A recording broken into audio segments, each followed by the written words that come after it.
Hi, listeners. Welcome to Grief Out Loud. Remember the last time you tried to talk about grief and then suddenly everyone left the room?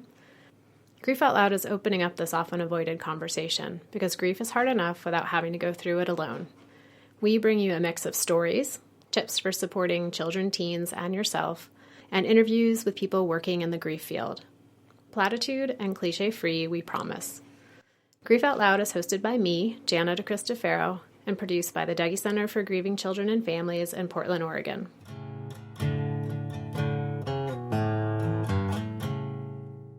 What does transformation mean, and how does it connect or not connect to the experience of grieving the death of someone important in your life? How can people in grief make their way into the everything that comes with this kind of loss and still keep track of themselves? Today's guest is Phelica Glass, a licensed specialist clinical social worker in Topeka, Kansas. In her private psychotherapy practice, Phelica works with children, teens, adults, and families who are facing major life transitions, including grief.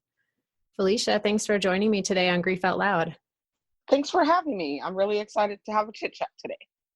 And thanks too for having patience with our technical squall earlier. So listeners, if this sounds a little different than some of our other episodes, we're trying out a whole new spontaneous recording option.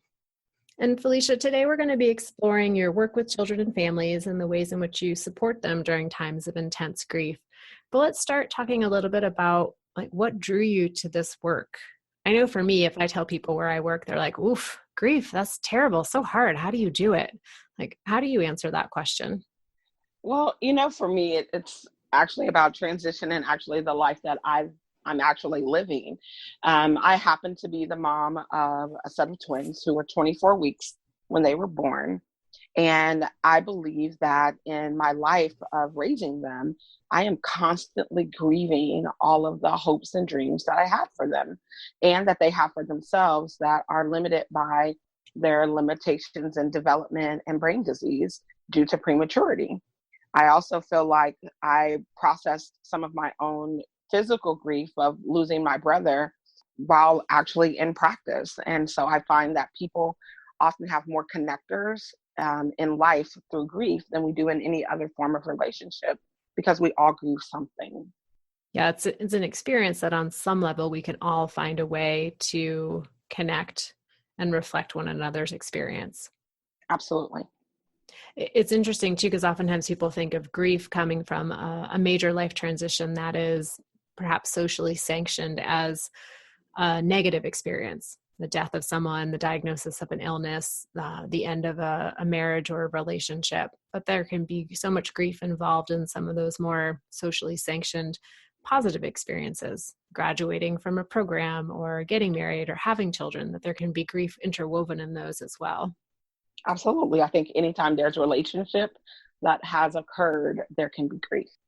It reminds me of when I was graduating from high school and everyone in my life was like, oh my gosh, you must be so excited. Congratulations, congratulations. And I was terrified. And nobody was like, what are you scared about? How do you feel about moving, 1,000 miles away to go to someplace you've never been before? It was just all positive. And I was like, what's wrong with me? Because I'm totally scared. Well, and I think that's the other piece is that people believe that there has to be something wrong with them in order to grieve, like it's some medical diagnoses, and it really is not a disease. It's actually about love and relationships and how we change when those relationships change in our lives. We talk a lot at my work about how we bring our full selves into our grief. There were not these isolated elements of ourselves that are grieving, and that everything that makes up our unique identity becomes part of how we express our grief, how we feel like we can't express our grief, how our grief is received. And so just thinking about how race and culture and gender identity and sexual orientation and economic status and religious or not religious traditions, all those things that go into making up who we are. How do you interact with clients who are dealing with grief, knowing that those elements of themselves are so integral to the experience? I find that it's important to be accepting of people exactly where they are, embracing a person in their full self and joining in what I call the journey of grief. I have to be able to partner with them exactly where they are for wherever their stance or take on grief might be. I wonder too sometimes about in the more private practice setting, if there's conversations that arise around the grief that can be associated with a certain aspect of a person's identity. Perhaps they have an identity that isn't part of the more dominant identity out there, and the grief that can come with that piece of it. I find that as if we are talking about people's relational choices or living a different gender than society expects, that there is a grief process that happens and that people no longer, we're not meeting the expectations of others, but trying to live up to the dreams and goals of self. And so, as a female who has had multiple grief experiences, I believe that that grief process differs on the topic or the type of loss or transition that we are experiencing. I can remember telling my mom that I was marrying a woman and how very difficult watching my mom cry and scream and yell as if I had died. Because in her view, I believe that she lost the daughter she thought she raised. Giving her that experience of heartbreak was very difficult from my view, but very freeing as well, in that I no longer had to live under the expectation of someone else. And so grieving the relationship that my mother and I had, or the love that I thought she had for me, was very difficult. And it was an experience that is very different than grieving the loss of my brother, because I still get to look at my mom. We have since healed and been able to form a healthy relationship with very love-based experiences and expectations. So I do believe that we grieve various aspects of our lives in various ways. I know we just talked a little bit about how grief is so different for everyone, depending on who they are and how they were raised and all the things that go into making up who they are. Are there also some common themes that come up in your work with your clients? I believe most of the common themes that I find are about maybe the question of, who am I now? What am I supposed to do? How do I grieve it? Is there a right or a wrong way to grieve? Oftentimes people are facing the same pressures of, aren't you over that yet? Come on, let's move on. That's where people find commonality and can share their grief experiences in the fact that they're tired of other people's expectations, and or that they're lost and don't know what to do. So they're seeking common ground and or a place where they can just be them. That's it's so interesting to think that the common theme often is how society is responding to us in our grief. Yes. And what are some of the ways you help people maybe broaden their view or their idea around what grief is supposed to look like?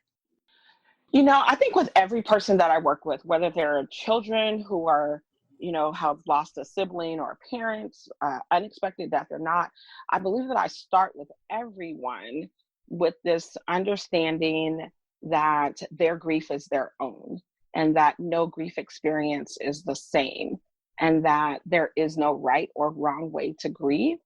So the feelings that they have don't need to be, quote unquote, validated by others, that it's okay to stand exactly where they are in that moment. And that feeling of being accepted, quote unquote, and having a space to not be judged in where or how they grieve is what allows people to come into my space and make it their space. In that work of, helping people be seen and heard in their grief, accepted, that like such unique experience of not feeling judged or evaluated negatively for how you're doing it, how are you assessing or evaluating if there are folks, not necessarily that they're doing their grief wrong, but they are needing some additional support? So oftentimes I find that in grief work, what we are as therapists are treating is not necessarily the grief itself, but the symptoms of grief. So oftentimes I am doing assessments around their anxiety levels, around their depressive state, their ability to continue to function at what they would have previously considered their normal pace.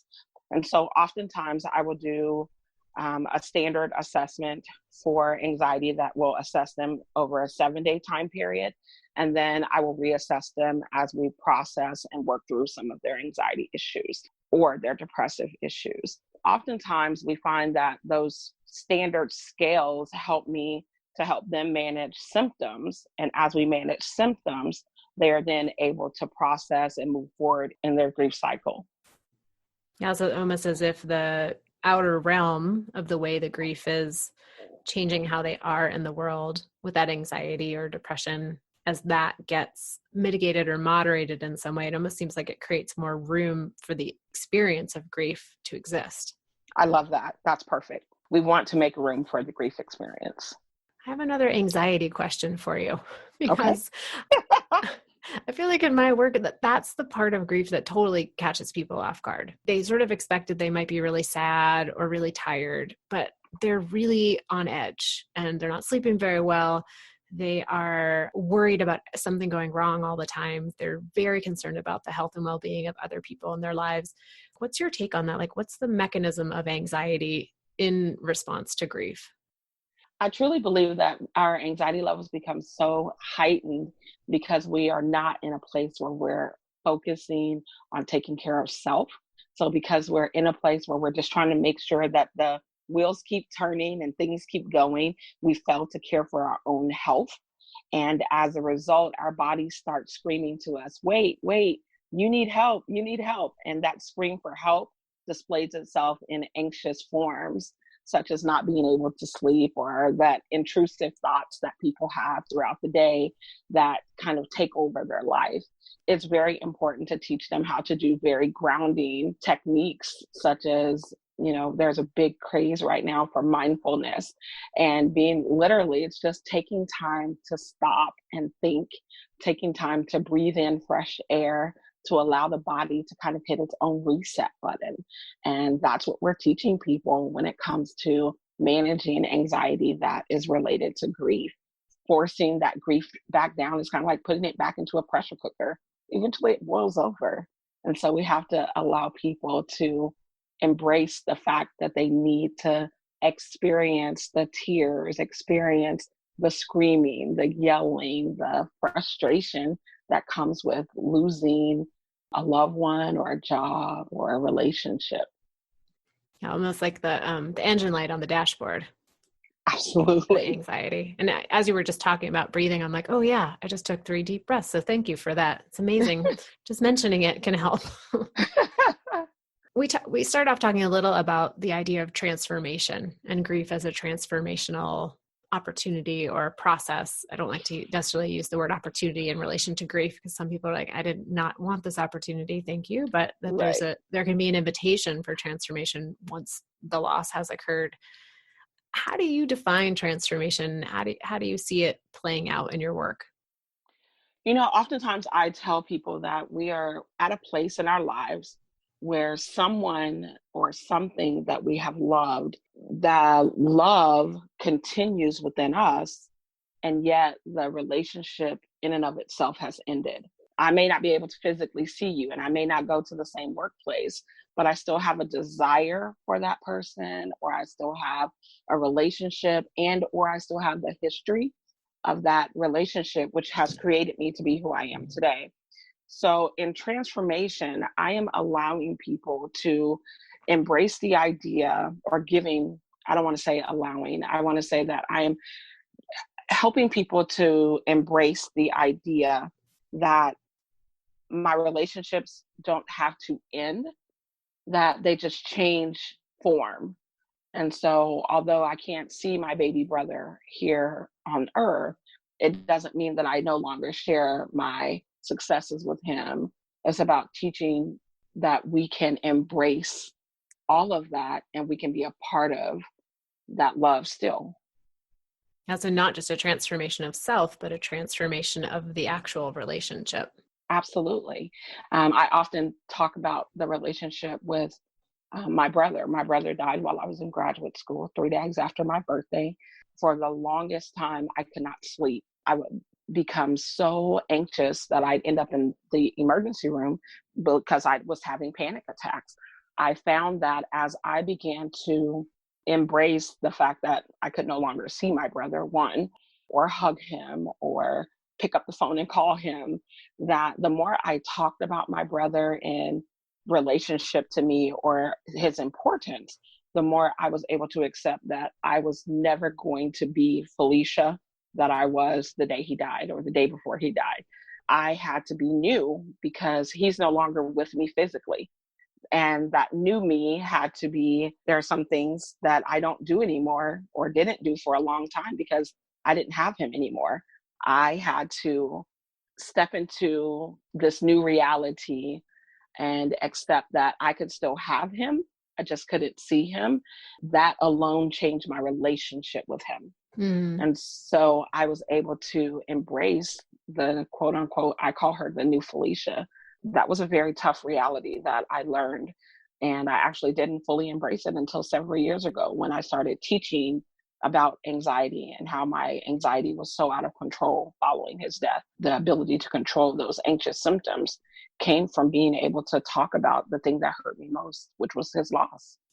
Yeah, I appreciate the idea of talking about him, talking about the loss, opening up to it in a way helped to neutralize some of that protest. I feel like there's so much protest energy, understandably, when someone dies of like, I protest that this happened. I protest this reality.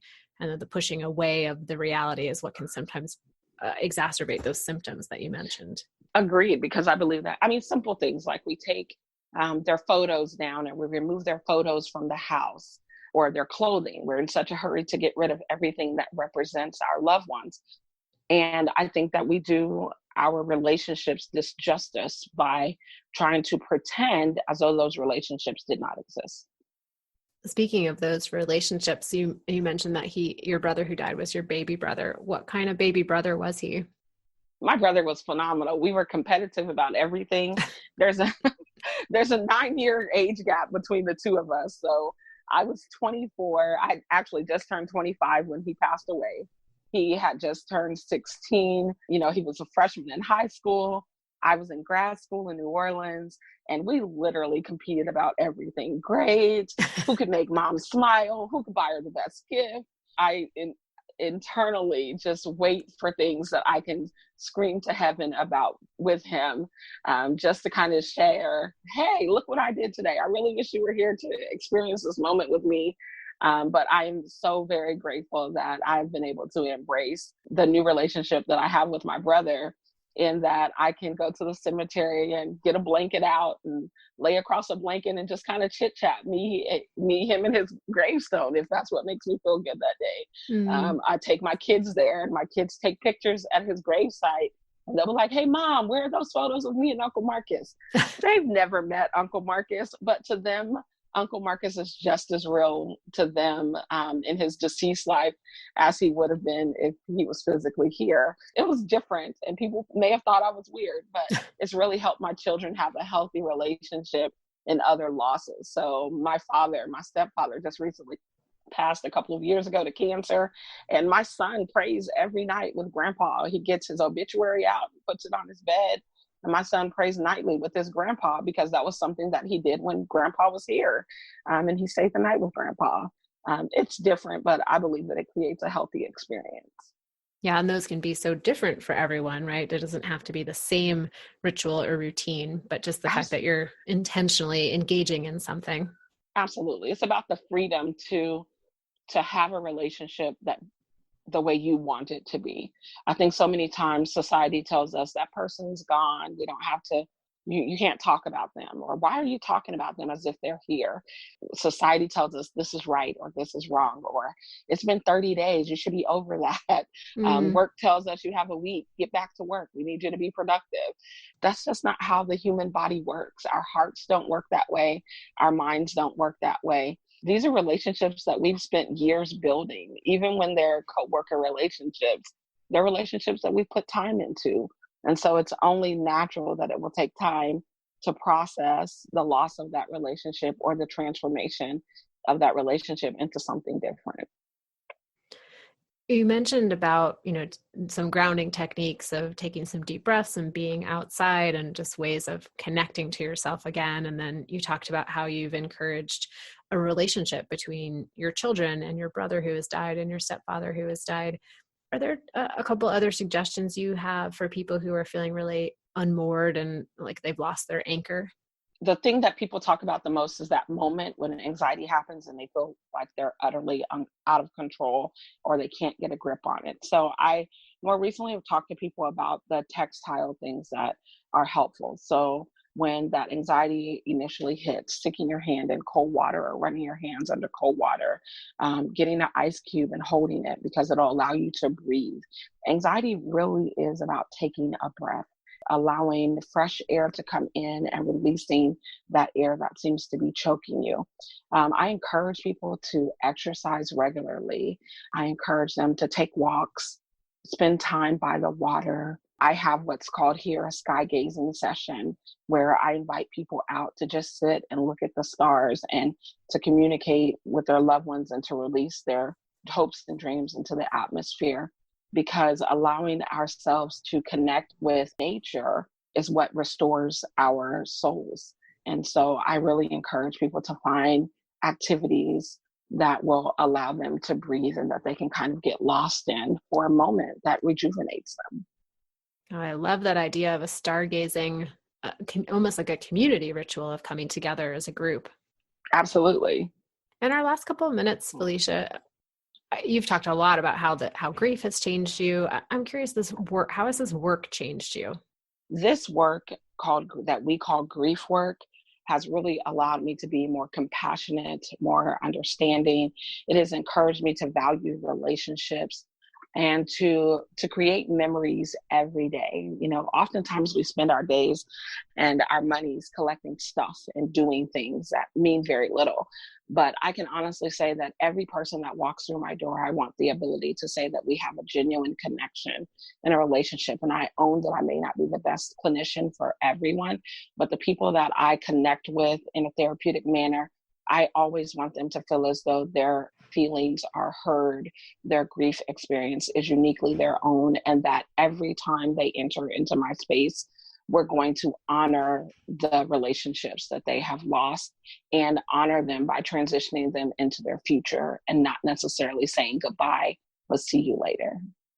Well, I feel honored to have been able to be in this space with you, long distance, talking about this really important, meaningful work.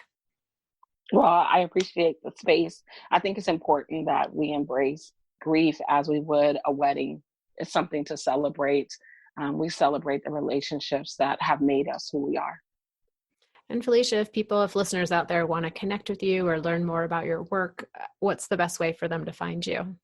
So I have a Facebook page. It's simple, Phelica, which is Phelica, last name Glass, Glass, and then LSCSW. And that is probably the easiest way to reach out to me.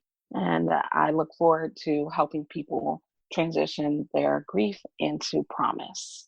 Well, thank you so much, Phelica. And listeners, I'll put all that information in the show notes. So if you didn't catch it right away, you don't have to rewind and press play again. I'll have it for you right there. Thanks again, Phelica. I really appreciate your time today. Thanks, Jen. I appreciate you having me.